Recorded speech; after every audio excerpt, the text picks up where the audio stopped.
Tonight, Elon Musk is steering away from politics and government. Take over, Elon. Just take it. Signaling his days of handing out big checks on the campaign trail are over. In terms of political spending, I'm going to do a lot less in the future. How unpopular is How unpopular is he? How low can you go? Oh, my. Okay, take a look here. Elon Musk's net favorability rating. Look at this shift. Back in 2017, before he really started this politics thing, he was at plus 24 points. Look at where he is now. Whoa, he fell through the floor. Minus 19 points. What's up, everybody? Major Retired Bachino Jetta here, and ding dong, the Doge is dead. Which old Doge? The dumbass Doge. The wicked, warped, ketamine-fueled reign of Elon Musk's political joyride is finally over. How many legacy media publications, talk shows, whatever, try to claim that I was a Nazi because of some random hand gesture at a rally where all I said was that my heart goes out to you, and I was talking about space travel.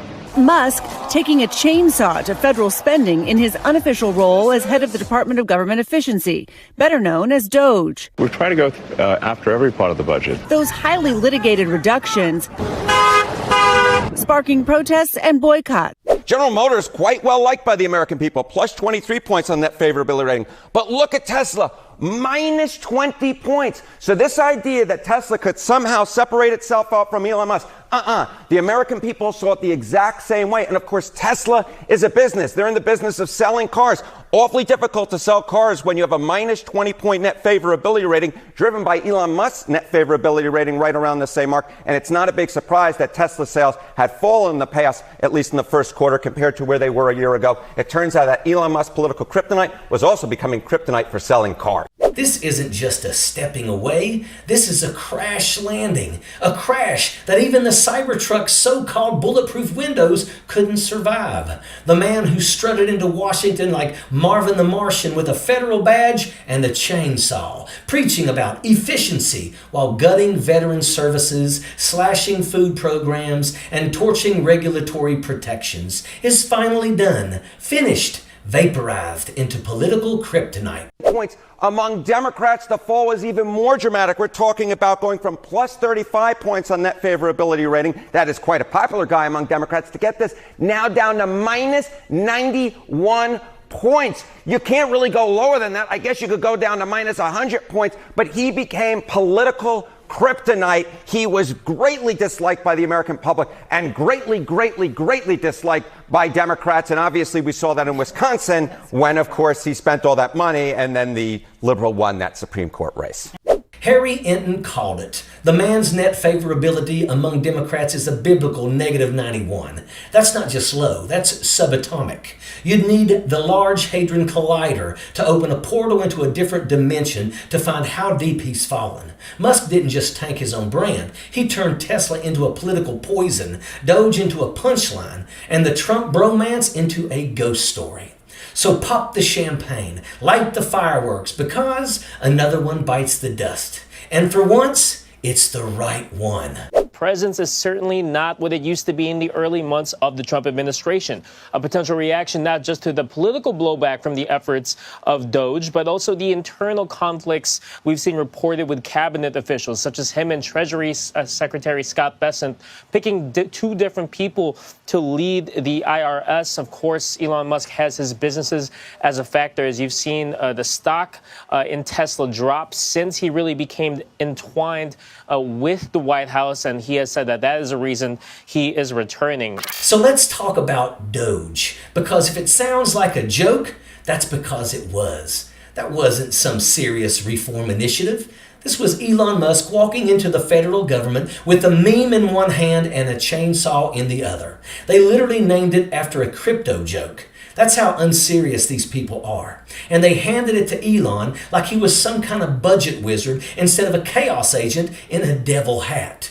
What did he do with it? Exactly what you would expect. Slashed programs, gutted agencies, fired civil servants who had been working decades to hold things together.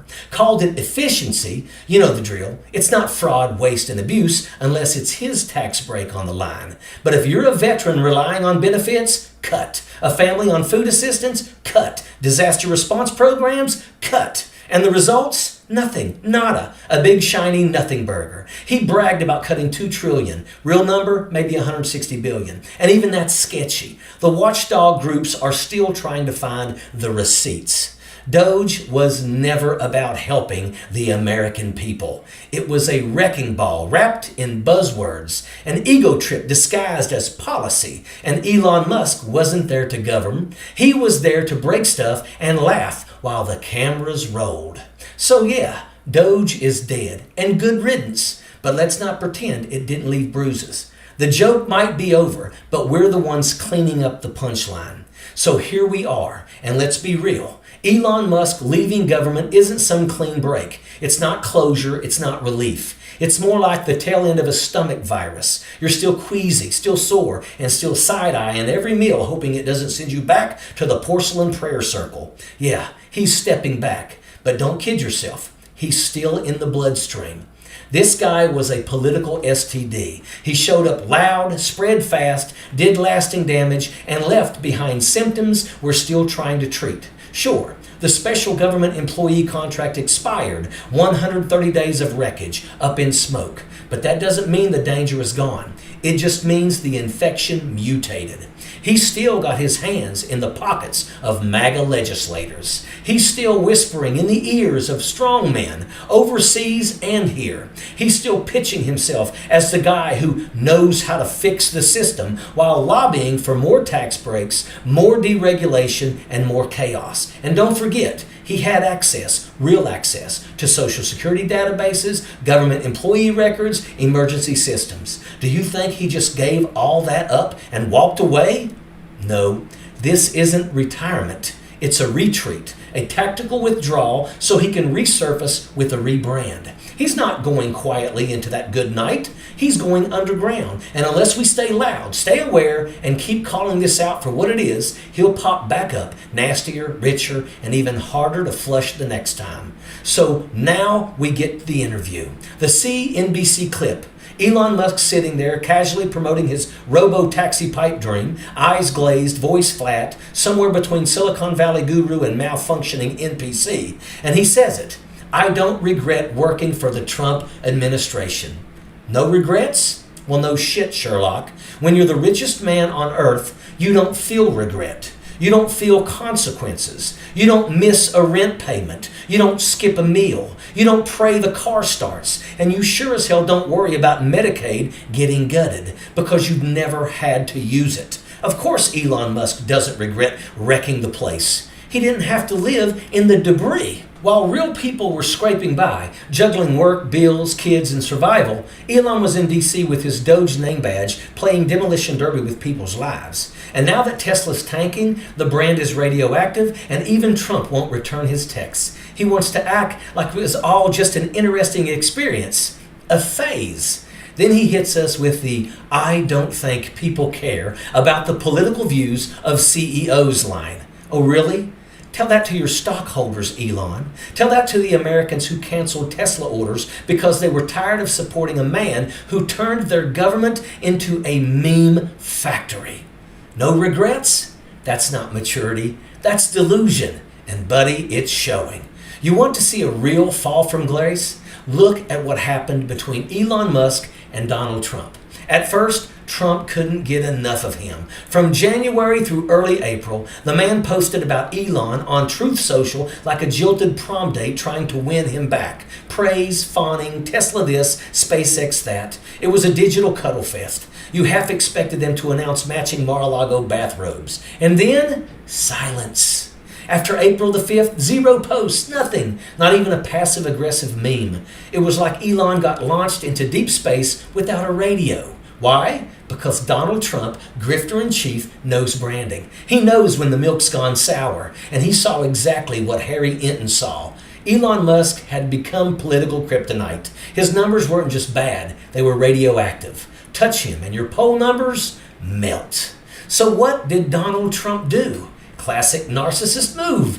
Idealize, use, discard. Elon got played like every other bootlicker who thought that they were the chosen one. 1 minute you're the golden boy. Next minute you're standing outside the gate like Rudy Giuliani holding a landscaping press conference next to a crematorium.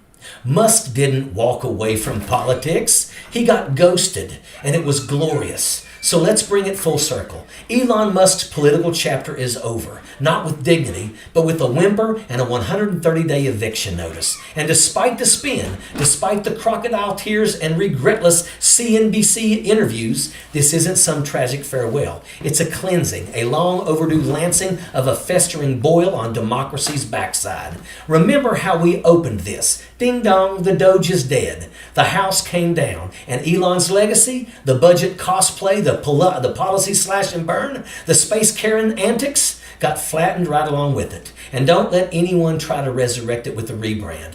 This isn't a redemption arc. This is a cautionary tale. Because Elon Musk didn't just walk into government and fail. He walked in, wrecked the place, looted the wiring, and tried to sell us a self-driving hearse to carry the corpse of our public institutions.